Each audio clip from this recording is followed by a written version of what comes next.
அது சீதாபுரம் அப்படிங்கிற ஒரு அழகான ஊரு. அங்க இருக்கிற ஜனங்க எல்லாரும் விவசாயம் செஞ்சுக்கிட்டு அவங்க வாழ்க்கைய வாழ்ந்துட்டு இருந்தாங்க. அதே ஊர்ல தான் பெரிய வியாபாரியான ராகவையாவும் இருந்தாரு.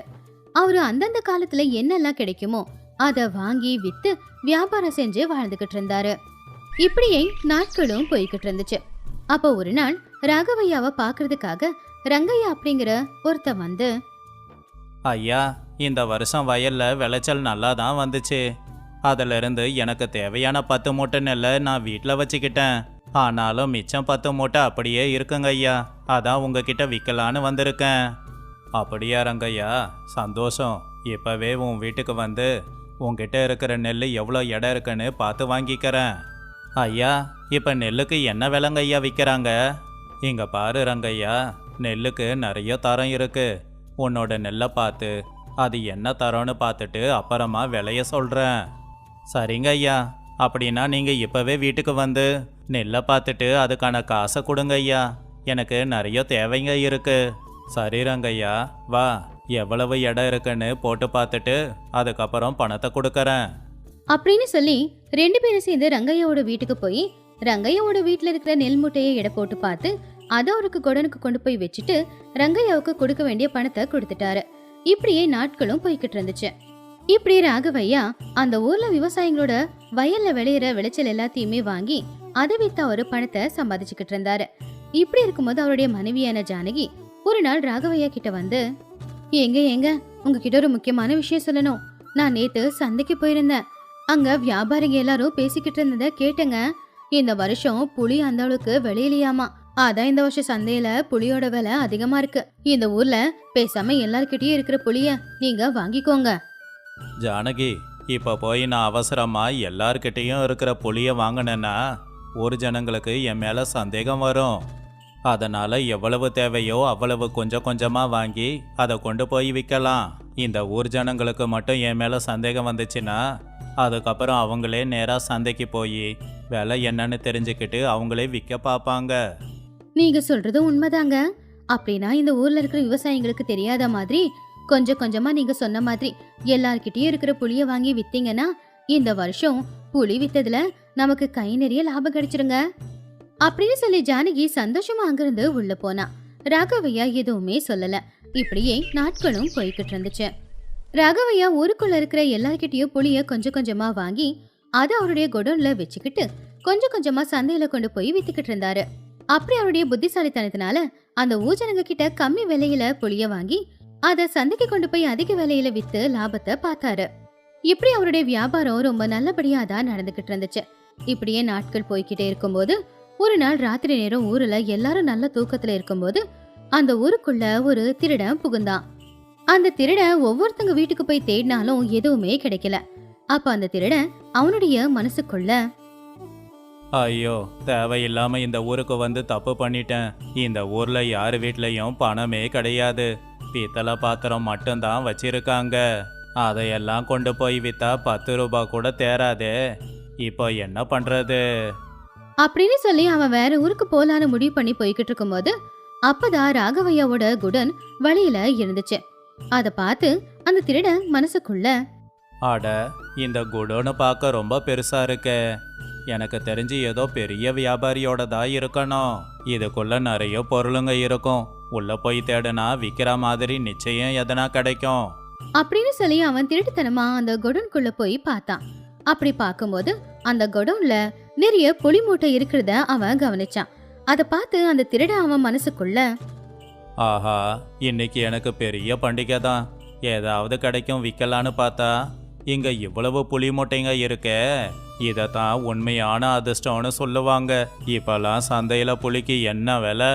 இது எல்லாத்தையும் கொண்டு போய் வித்தா நான் பெரிய பணக்காரன் ஆயிடுவேன் அப்படின்னு நினைச்சே அந்த திருடன் அங்க இருக்கிற புளி மூட்டையில ஒரே ஒரு புளி மூட்டையை எடுத்துக்கிட்டு யாருக்குமே தெரியாம குடோனை விட்டு வெளியில அடுத்த நாள் காலையில ராகவையா அவருடைய குடோனுக்கு வந்து பார்த்தாரு.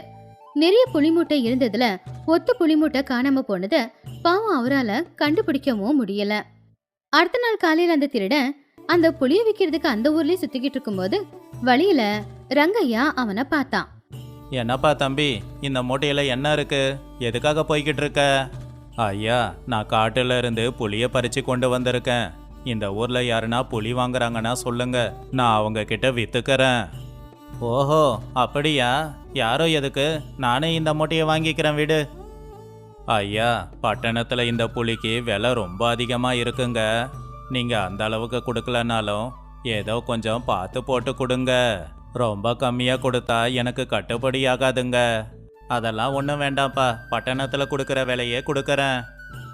அப்படி ரங்கையா ராகவையோட வீட்டுக்கு போய் படியை கொண்டு வந்து அந்த திருட கொண்டு வந்த புளிய படியில அளந்து அதுக்கு எவ்வளவு பணம் கொடுக்கணுமோ அத கொடுத்தான். அதை வாங்கிக்கிட்டு அந்த திருடன் ரொம்பவும் சந்தோஷப்பட்டான். அதுக்கப்புறம் அங்கிருந்து போயிட்டான். ரங்கையா அந்த படியை திரும்ப கொடுக்கறதுக்காக போகும்போது புலி அந்த படியில ஒட்டிக்கிட்டு இருந்துச்சு. அப்போ ரங்கையா படி எடுத்துட்டு போகும்போது ராகவையா அவனை பார்த்து இப்படி கேட்டாரு. என்ன ரங்கையா, வீட்டுக்கு வந்து இந்த படியை வாங்கிக்கிட்டு போனியாமா? இப்போ இதுல உனக்கு என்ன வேலை இருக்கு? அதை கேட்டு ரங்கையா கொஞ்சம் உஷாராயிட்டான். அவன் புளிய வாங்கினான்னு தெரிஞ்சா அப்புறம் ராகவையா பொறாமப்படுவாரு அப்படின்னு நினைச்சுக்கிட்டு அவர்கிட்ட பொய் சொல்லலான்னு நினைச்சான். ஒன்றும் இல்லைங்க ஐயா, என் வீட்டில் கொஞ்சம் நெல் இருந்துச்சு. அதை என் பொண்ணுக்கு அளந்து கொடுக்கலான்னு தான் வாங்கிக்கிட்டு போனேன். அப்ப ராகவையா மனசுக்குள்ள, எனக்கு தெரியும், எனக்கு போட்டியா நீயும் புலி வாங்க ஆரம்பிச்சிட்டியா? அதை சொல்ல முடியாம தடுமாறிக்கிட்டு இருக்க. இவனுக்கு எவ்வளவு தைரியம் இருந்தா எனக்கே போட்டியா புலிய வாங்குவான்? நீ நெல்லை தான் அளந்த அப்படின்னா எதுக்காக இந்த படியில புலி ஒட்டிக்கிட்டு இருக்கு?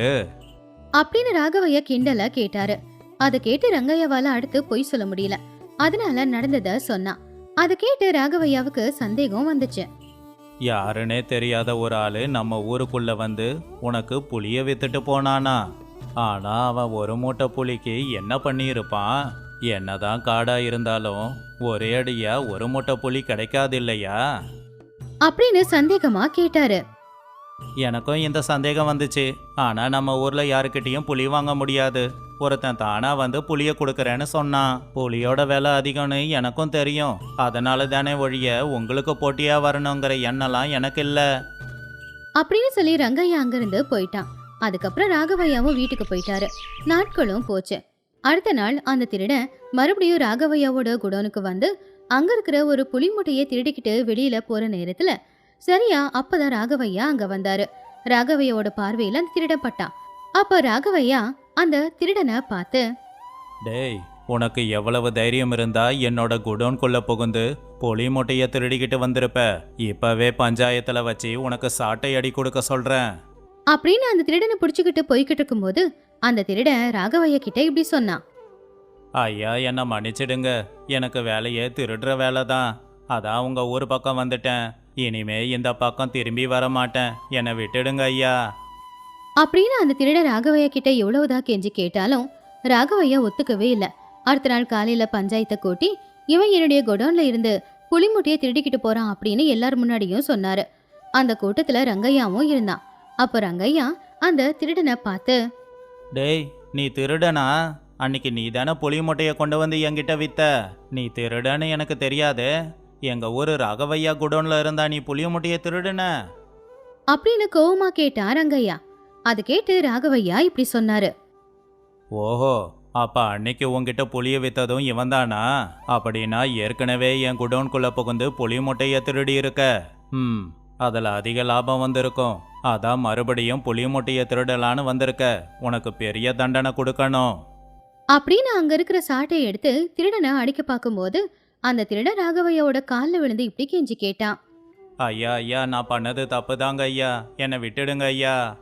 அப்படின்னு திருட கெஞ்சி கேட்கும்போது அங்க இருக்கிறவங்க எல்லாரும் ராகவையா கிட்ட பாவம் விட்டுடுங்கன்னு சொன்னாங்க. அப்ப அதை கேட்டு ராகவையா ஜனங்க கிட்ட, நீங்க எல்லாரும் இவனை பார்த்து பாவப்படுறீங்க. இவனும் நான் உங்க ஊர்ல திருட மாட்டேன்னு சொல்றான். ஆனா இனிமே நான் திருட்டுத்தனத்தையே விட்டுடுவேன்னு சொல்ல மாட்டேங்கிறானே. எப்ப அவன் அப்படி சொல்றானோ அது வரைக்கும் இவனை சாட்டையால அடிங்க. அதை கேட்டு திருட சாட்டையடி அதிகமா வாங்க வேண்டியது வந்துருமோ அப்படின்னு பயந்து இப்படி சொன்னான். ஐயா ஐயா, என்னை மன்னிச்சிடுங்க ஐயா. ஏதோ புலியோட விலை அதிகமா இருக்குன்னு தான் நான் புலி மூட்டையை திருடிட்டேன். இனிமே திருட மாட்டேங்க, எங்கேயுமே திருட மாட்டேன். கஷ்டப்பட்டு உழைச்சி சம்பாதிக்கிறேன். என்னை விட்டுடுங்க ஐயா. அப்படின்னு கண்ணுல கண்ணீரோட கெஞ்சி கேட்டான் அந்த திருடன். அந்த திருடனை பார்த்து ராகவையா பரிதாபப்பட்டு, சரி, இனிமே எங்க ஊர்ல மட்டும் இல்ல, எந்த ஊர்லயும் நீ திருட மாட்டேங்கிற நம்பிக்கையில உன்னை விடுறேன். உனக்கு தண்டனை எதுவும் இல்லை. ஆனா நீ திருட மாட்ட அப்படிங்கிறத நான் எப்படி நம்புறது? அதனால இனிமே நீ என் கூடவே வேலையை பாரு. என் வீட்டிலேயே உனக்கு வேலை போட்டு கொடுக்கறேன். என்னோட கண் பார்வையில தான் இருக்கணும். இருக்கிற ஒரு ஓட்டு வீடு அது. அந்த வீட்டுல பண்டிகை களை கட்டிக்கிட்டு இருந்துச்சு. வீட்டு வாசல்ல கலர் கலர் கோலங்கள், வீட்டோட கதவுல மாயில தோரணம், பூ தோரணத்தோட பார்க்க ரொம்ப அழகா இருந்துச்சு. சமையலறையில சீதா மாவு பிசைஞ்சுக்கிட்டு இருந்தா, ராதா பலகாரத்தை சுட்டு எடுத்துக்கிட்டு இருந்தா. கௌரி அவசர அவசரமா வீடு முழுக்க அங்க இங்கன்னு சுத்தி வீட்டு வேலைய பாத்துக்கிட்டு இருந்தா. சீதா, அந்த எண்ணெய் கிண்ணத்தை என்கிட்ட கொடு. என்ன இது, மாவு இவ்வளவு தண்ணியா இருக்கு. இதுல தட்டி அதிரசம் போட்டா எண்ணெயை உறிஞ்சிக்காதா? என்ன சொன்னாலும் பதில் பேசாம உம்முன்னு பாத்துக்கிட்டே இரு. இல்லங்க அத்தை, நான் சரியாதான் கலந்துருக்கேன். இந்தாங்க எண்ணெய். ஏன் அத்தை, இந்த பண்டிகைக்கு என் புருஷன் எனக்கு புது பட்டுப்புடவை வாங்கி கொடுக்குறேன்னு சொன்னாரு. நீங்க என்னமோ பழைய பட்டுப்புடவையே கட்டிக்கோன்னு சொல்றீங்க. இது நியாயமா? நியாயம் அநியாயம் எல்லாம் அப்புறமா பேசிக்கலாம். உன் புருஷன் எங்கேயோ வெளியூர்ல போய் கஷ்டப்பட்டு சம்பாதிச்சு பணத்தை அனுப்பிக்கிட்டு இருக்கான். அவனுக்கு நம்ம வீட்டுல எவ்வளவு செலவாகுது, என்ன கஷ்டம் இருக்குன்னு ஏதாவது தெரியுமா? வீட்டுல ஏற்கனவே நிறைய செலவு இருக்கு. போன வருஷம் விளைச்சல் சரியா வரவே இல்லை. ஏற்கனவே ராமையாவுக்கு நிறைய கடன் வேற இருக்கு. இதுல இப்போ புது பட்டுப்புடவை எதுக்கு? மாமாவுக்கு என்னாச்சு அத்தை? நேத்து வரைக்கும் நல்லா தானே இருந்தாரு. ஆனா என்னமோ அரிசி முட்டையை வண்டியில வைக்கிறதுக்கு அவ்வளவு கஷ்டப்பட்டுக்கிட்டு இருந்தாரு. உடம்புக்கு ஏதாவது பிரச்சனையா? சீதா பதட்டமா, ஒன்னும் இல்ல ராதா, அவருக்கு ஏதோ கொஞ்சம் உடம்பு முடியல போல. நீ தீய குறை, எண்ணெய் ரொம்ப சூடா இருக்கு. ஆமா ராதா, சீதா சொன்னது உண்மைதான். ராமையாவுக்கு வயசாகுது இல்லையா, அதான் கொஞ்சம் அதிகமா கஷ்டப்படுறான் போல. சரி சரி கௌரி, நீ என் அறையில இருக்கிற அந்த நகைப்பெட்டியை எடுத்துக்கிட்டு வா. நாளைக்கு வரலட்சுமி விரதம் இல்லையா, அம்மனுக்கு என்னோட தங்க வளையல போடலான்னு இருக்கேன். சரிம்மா, இதை இப்பவே எடுத்துட்டு வரேன். கௌரி உள்ள போனா. அத்தை, அந்த தங்க வளையல் உங்க அம்மா உங்களுக்காக கொடுத்ததில்ல, நல்ல கனமா இருக்கும். இந்த காலத்துல அந்த மாதிரி வளையல செய்யறதுக்கு நிறைய பணம் தேவைப்படும். அன்னபூர்ணி அம்மா பெருமையா, ஆமா ராதா, அதை எங்க அம்மா என் கல்யாணத்துக்கு கொடுத்தது. 5 பவுன் இருக்கும். என் உசுரே போனாலும் சரி, அந்த வளையல மட்டும் எதுக்காகவும் நான் இழக்கவே மாட்டேன். அப்பதான் வெளியில இருந்து, வளையலுமா வளையலு, கலர் கலரான வளையலு அப்படின்னு ஒரு குரல் கேட்டுச்சு. ராதா சந்தோஷமா, அத்தை, கோபால் வந்துட்டான் போல, நான் போய் கை நிறைய வளையல் போட்டுக்கிட்டு வரேன். சரி சரி போ, ஆனா பேரம் பேசி வாங்கு, சும்மா பணத்தை வீணாக்காத. சீதா, நீயும் போமா, பண்டிகை நாளாச்சே, நீயும் கையில வளையல் போட்டுக்கோ. அதை கேட்டு சீதா, வேணா அத்தை, என் கையில தான் பழைய வளையல் இருக்குல்ல, இப்ப எதுக்கு புதுசு? பண்டிகை நாள் வெறும் கையோட இருக்கக்கூடாதுமா, போய் போட்டுக்கோ. சீதா ராதா 2 பேருமே வெளியில போனாங்க. கோபால் அவனுடைய வளையல் கொடிய கீழே இறக்கி பலவிதமான வளையல்களை அவங்களுக்கு காட்டிக்கிட்டு இருந்தான். வாங்கம்மா வாங்க, நான் பட்டணத்துல புதுவிதமான வளையல் இருந்துச்சு, வாங்கிட்டு வந்திருக்கேன். மண்ணு வளையலும் இருக்கு, கண்ணாடி வளையலும் இருக்கு, எது வேணும்? கோபாலு, அந்த பச்சை கலர் வளையலை காட்ட, என் புடவைக்கு மேட்சா இருக்கும். சரிங்கம்மா. சீதாம்மா, நீங்க பாருங்க, எப்பவும் வாங்குற மாதிரி மண் வளையல் வாங்காம கண்ணாடி வளையல் வாங்குங்க. அப்போ சீதா பொறுமையா, வேண்டாம் கோபாலு, எப்பவுமே கொடுக்கற மாதிரி சிகப்பு வளையல் கூட போதும். ஏம்மா இப்படி சொல்றீங்க? முந்தா நேத்து சந்தையில உங்க வீட்டுக்காரரை பார்த்தேன், ரொம்ப அசதியா இருந்தாரு. உடம்புக்கு எதனா முடியலையா என்ன? சீதா பதட்டமா, அவரு நல்லாதான் இருக்காரு கோபாலு, நீ வளையல கூட. சீதாவோட கண்ணுல இருந்த பயத்தை ராதா கவனிச்சா. ஆனா அந்த நேரத்துல தான் கௌரி சமையலறையில இருந்து பதட்டமா வெளியில ஓடி வந்தா. அவளுடைய முகம் வாடி போச்சு. அம்மா, அன்னபூர்ணம்மா. அன்னபூர்ணம்மா சமையலறையில இருந்து, என்னடி பெட்டியை கொண்டு வந்தியா இல்லையா? கௌரி பயந்துகிட்டே, அம்மா, அந்த பெட்டியில. அன்னபூர்ணம்மா வெளியில வந்து, என்னடி, என்ன திக்கிட்டு இருக்க, என்ன ஆச்சு? பெட்டியில நீங்க வச்சிருந்த அந்த வளையல காணுமா? என்னது, வளையல காணுமா? சரியா பாத்தியா? பார்த்தேம்மா, மத்தது எல்லா நகையும் இருக்கு, ஆனா அந்த வளையல் மட்டும் இல்ல. அன்னபூர்ணி அம்மா பதட்டமா அவங்களுடைய அறைக்குள்ள போய் பார்த்தாங்க. பின்னாடியே சீதா ராதா 2 பேரும் போனாங்க. கோபாலு வாசல்ல நின்னு வேடிக்கை பார்த்துக்கிட்டு இருந்தான். அறையில அந்த பெட்டி திறந்திருந்துச்சு. அதுல அந்த தங்க வளையல் இல்ல. அன்னபூர்ணம்மா நெஞ்சு பிடிச்சுக்கிட்டு, ஐயோ ஐயோ, என் வளையல், எங்க அம்மா எனக்காக கொடுத்த வளையல், நேத்து ராத்திரி கூட நான் பார்த்தனே, காலையிலக்குள்ள எப்படி மறைஞ்சு போச்சு? அத்தை, பதட்டமாகாதீங்க, இங்கதான் எங்கேயாச்சும் இருக்கோம். எப்படி இருக்கும் ராதா? அது என்ன கை கால் முளைச்சு நடந்தா போயிடுச்சு, யாரோ எடுத்திருக்காங்க.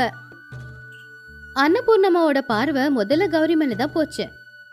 கௌரி, நேத்து அந்த அறைய பெருக்குனது நீதானே? சாயந்தரம் அங்க விளக்கு வைக்க வந்ததும் நீதானே? உண்மையே சொல்லு, அந்த வளையல் எங்க? கௌரி அழுதுகிட்டே, இல்லம்மா, நான் பார்க்கலம்மா, உங்க காலை வேணும்னாலும் நான் பிடிக்கிறேம்மா, அந்த வளையல நான் கண்ணார பார்க்க கூட இல்ல. அப்ப வளையல் எங்க போச்சு? இந்த வீட்டுல வெளியாளுன்னு இருக்கிறது நீதான். சின்ன வயசுல இருந்து பெத்த பொண்ணு மாதிரி உன்னை பாத்துக்கிட்டா ஏன் முதுகலியா நீ குத்துற? அத்தை, கௌரி அப்படிப்பட்டவ இல்ல, அவசரப்பட்டு வார்த்தையை விட்டுறாதீங்க. நீ சும்மாரு சீதா, உனக்கு எல்லாரும் நல்லவங்க தான், உலக அறிவே இல்ல உனக்கு. ராதா, நீ சொல்லு, நேத்து மதியம் கௌரி தானே அந்த அறையில இருந்தாதான். ஆனா இல்ல கீனா இல்ல. கௌரி, ஒழுங்கா வளையல கொடுத்துரு, இல்ல இப்பவே ஊர் பெரிய மனுஷங்களை கூப்பிட்டு பஞ்சாயத்தை கூட்டுவேன். அங்க உன் கௌரவமும் போகும், எங்க கௌரவமும் போகும். அம்மா, நான் எடுக்காத பொருளை பத்தி எப்படி சொல்றது? நான் எடுக்கலம்மா. அன்னபூர்ணம்மாவுக்கு கோவம் தலைக்கு ஏறிச்சு. நீ எடுக்கலனா வேற யார் எடுத்திருப்பாங்க? இந்த வீட்ல இருக்கிறது நாங்களும் ராமையாவும் மட்டும்தான். ராமையா வயலுக்கு போயிட்டான், நான் சமையல் அறையில இருந்தேன், மிச்சம் இருக்கிறது நீங்க மட்டும்தான். அன்னபூர்ணம்மா பார்வை இப்ப ராதா மேலதான் போச்சு. ஏ ராதா, நேத்து அந்த வளையல பார்த்து நீ ரொம்ப ஆசைப்பட்டல்ல, எனக்கு வேணும்னு கேட்ட, நான் முடியாதுன்னு சொன்னேன். அந்த கோவத்துல ஏதாவது? ராதா ரொம்ப கோவமா, அத்தை, பார்த்த வார்த்தையை விடுங்க, நான் இந்த வீட்டு மருமக, திருடி இல்ல. உங்க வளையல் மேல எனக்கே ஆசை வரப்போகுது. எங்க அப்பா அம்மா எனக்கு ஒண்ணு கம்மியா போடல, ஏதாவது சொன்னீங்கன்னா நல்லா இருக்காது. அப்ப அந்த வளையல் எங்க போச்சு? ஆகாயத்துல பறந்து போச்சா, இல்ல பூமிக்குள்ள புதைஞ்சு போச்சா? சீதா அமைதியா நின்னுக்கிட்டு இருந்தா. அவ உடம்பெல்லாம் வேர்த்து கொட்ட ஆரம்பிச்சுது, அவ உதடெல்லாம் நடுங்க ஆரம்பிச்சுது. என்னடி சீதா, சில மாதிரி நின்னுக்கிட்டு இருக்கிற? வீடு முழுக்க தேடு போ. நீங்க 2 பேரும் முதல்ல எங்க இருக்குன்னு போய் தேடுங்க, போங்க. அத்தை, வேண்டாம் அத்தை, அவங்க 2 பேரையுமே அவமானப்படுத்தாதீங்க. அந்த அந்த வளையல், அந்த வளையல் என்ன? என்ன அந்த வளையல்? அந்த வளையல் தொலைஞ்சு போகல அத்தை. தொலையிலியா? அப்ப எங்க இருக்கு? உன்கிட்ட இருக்கா? சீதா கண்ணுல கண்ணீரோட, அது என்கிட்ட இல்ல அத்தை. என்னடி சொல்ற? உன்கிட்டயும் இல்ல, வீட்லயும் இல்ல, தொலைஞ்சு போகலன்னு சொல்லிக்கிட்டு இருக்க, அப்படின்னா என்ன அர்த்தம்? அந்த நேரத்துலதான் வாசல்ல நின்னுக்கிட்டு இருந்த கோபால் மெதுவா உள்ள வந்தான்.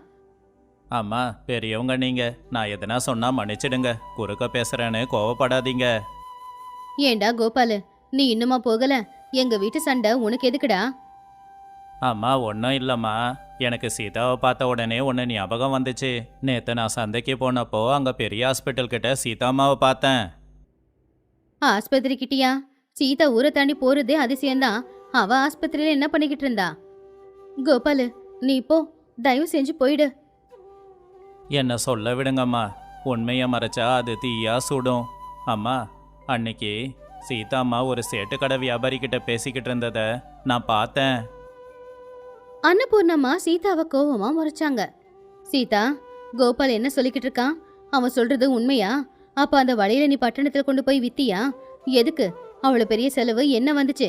வீட்ல உனக்கு என்ன குறை இருக்கு? சாப்பிட சாப்பாடு இல்லையா? கட்டிக்க புடவை இல்லையா? சீதா அழுதுகிட்டே, என்ன மன்னிச்சிடுங்க அத்தை, அந்த வளையல எடுத்தது நான் தான். அக்கா, நீயா? ஏன்க்கா, உனக்கு அப்படி என்ன கஷ்டம் வந்துச்சு? சீச்சி, நான் பெத்த என் பிள்ளைங்களை விட உன்னை நம்பினே. மூத்த மருமகன குடும்பத்தோட பொறுப்பை உன்கிட்ட ஒப்படைச்சனே. என்னை ஏமாத்தி அந்த வளையல கொண்டு போய் வித்து என்ன பண்ண? யாருக்கு கொடுத்த அந்த பணத்தை? உன் பிறந்த வீட்டுக்கு கொடுத்தியா? இல்லத்த, அப்படியெல்லாம் சொல்லாதீங்க. அப்ப என்ன பண்ண? வாயை திறந்து சொல்லு, இல்ல இப்பவே உன்னை இந்த வீட்டை விட்டு வெளியில அனுப்பிடுவேன். அப்பதான் அம்மா அப்படின்னு ஒரு குரல் கேட்டுச்சு. எல்லாரும் வாசல் பக்கம் திரும்பினாங்க. ராமையா வாசல் சிவருல சாஞ்சி நின்னுக்கிட்டு இருந்தான். அவனுக்கு மூச்சு வாங்கிக்கிட்டு இருந்துச்சு, ரொம்ப அசதியா இருந்தான். ராமையா, எப்படா வந்த? உன் பொண்டாட்டி என்ன பண்ணிருக்கான்னு பாருடா. ராமையா மெதுவா நடந்து அவங்க அம்மா முன்னாடி வந்து நின்னான். சீதாவை எதுவும் சொல்லாதம்மா. அவ அந்த வளையல அவளுக்காக எடுக்கல, எனக்காக தான் எடுத்தா. உனக்காகவா? அந்த வளையல் உனக்கு எதுக்குடா? ராமையா கவலையா, கடந்த 6 மாசமா எனக்கு நெஞ்சு வலிம்மா. சரியா மூச்சு விட முடியல, வயல்ல வேலை பார்க்க முடியல. உன்கிட்ட சொன்னா அப்பா போனதுக்கப்புறம் குடும்பத்தோட மொத்த பாரத்தையும் சுமக்கிற பிள்ளைக்கு உடம்பு சரியில்லைன்னா கவலைப்படுவல்ல. அதனால தாம்மா யாருக்கிட்டேயுமே சொல்லலை.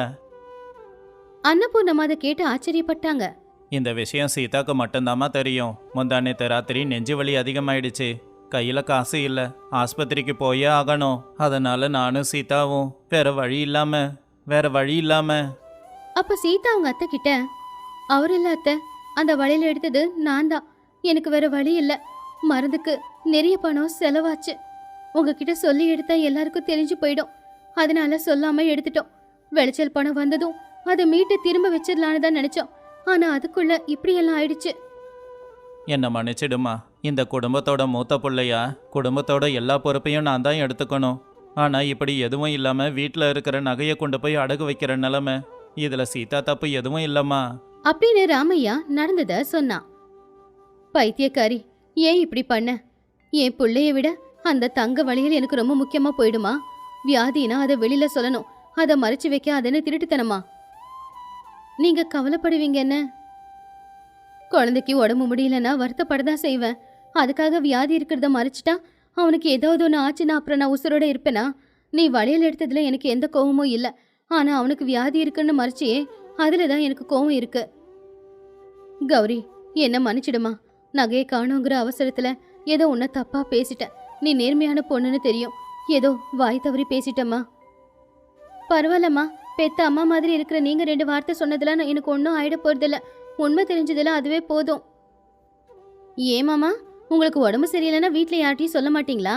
அதை மறைச்சு வச்சு என்ன பண்ண போறீங்க? பணத்துக்கு என்ன பிரச்சனை? எங்க அப்பா கிட்ட கேட்ட எவ்வளவு வேணாலும் கொடுப்பாரு. இல்லை ராதா, குடும்பத்தோட கௌரவம் போயிடாதா? வீட்டு பொம்பளைங்களோட நகையை விற்று வியாதியை சரி பண்ணா அசிங்கம் இல்லையா? இதுல அசிங்கம் என்னடா இருக்கு? நம்ம வாழ்க்கை நமக்கு சொந்தம். சீதா, நீ ரொம்ப கஷ்டப்பட்டிருக்க. ஆனா இனிமே இப்படி எதையுமே என்கிட்ட இருந்து மறைக்காத. அன்னபூர்ணம்மா அவங்களுடைய தங்க நெக்லஸை கொடுத்து, ராதா, இதை அந்த வட்டி கடையில கொண்டு போய் கொடுத்து அந்த வளையலை மீட்டு எடுத்துட்டு வா. அப்புறம் இவனுக்கு தேவையான மருந்து, பழம் எல்லாத்தையுமே வாங்கிட்டு வந்துரு. ஆனா அத்தை, உங்க நகை. சும்மா இரு சீதா. என் கழுத்துல நகை இல்லைனாலும் பரவாயில்ல, என் புள்ள உயிரோட இருக்கணும், என் மருமக சந்தோஷமா இருக்கணும். அதுவே தான் எனக்கு ரொம்ப பெரிய நகைக்கு சமம். அம்மா, நீங்கள் உண்மையிலேயே அன்னபூர்ணா தேவிதாம்மா. ஐயாவுக்கு சீக்கிரம் சரியாயிடும், நான் வரேன். கோபால் அங்கிருந்து போயிட்டான். ராதா வந்து சீதாவோட கையை பிடிச்சுக்கிட்டு, அக்கா, இவ்வளோ கஷ்டத்தை உன் மனசுல நீ சுமந்துக்கிட்டு இருக்கிறன்ற விஷயம் எனக்கு தெரியல. நீ உண்மையிலேயே பெரிய ஆளுதான். சீதா சிரிச்சுக்கிட்டே, என் தங்கச்சிக்கு கோவம் அதிகம், ஆனா மனசு வெண்ண மாதிரின்னு எனக்கு நல்லா தெரியும். சரி சரி, நடந்தது ஏதோ நடந்து போச்சு. ராதா, நீ போய் மாமாவுக்கு குடிக்கிறதுக்கு பால் எடுத்துட்டு வா. கௌரி, நீ போய் சீதாவுக்கு குடிக்கிறதுக்கு தண்ணியை கொண்டு வந்து கொடு. பாவம் காலையில இருந்து பயந்து செத்துருக்கா இவ. எல்லாரும் அதை கேட்டு சிரிச்சாங்க. அந்த சிரிப்பு சத்தத்துல பண்டிகை கால மறுபடியும் வந்துச்சு. அன்னைக்கு சாயந்தர நேரம் அன்னபூர்ணி அம்மா துளசி மடத்துக்கிட்ட விளக்கேத்தி வைக்கும் போது சீதா ராதா 2 பேரும் கூட நின்னுக்கிட்டு இருந்தாங்க. அன்னபூர்ணி அம்மா சாமி கிட்ட, கடவுளே, நகையை காணுங்கிற பதட்டத்துல என் மருமகளுகளை நான் வாய்க்கு வந்தபடி எல்லாம் பேசிட்டேன். தயவு செஞ்சு என் குடும்பத்தை நல்லபடியா வச்சுக்கப்பா. ராமையா வீட்டோட திண்ணையில வந்து உட்காந்துக்கிட்டு இருந்தான். அவனுடைய முகத்துல இப்போ கவலையோ பயமோ இல்ல. தான் பொண்டாட்டி, தான் அம்மா, குடும்பத்துல இருக்கிற அத்தனை பேரும் இருக்காங்க அப்படிங்கிற தைரியம் இப்போ அவனுக்கு இருந்துச்சு. இந்த கதையில இருக்கிற நீதி என்னன்னா, ஒரு குடும்பத்துல ஒருத்தங்களுக்கு இன்னொருத்தங்க உதவி செஞ்சுக்கிட்டு இருக்கணும். ஒருத்தங்க பிரச்சனையை இன்னொருத்தங்க புரிஞ்சுக்கிட்டு அவங்களுக்கு உதவியா இருக்கும் போதுதான் அது கூட்டு குடும்பமா இருக்கும். அந்த கூட்டு குடும்பம் எல்லாருக்கும் ஆதரவாகவும் இருக்கும்.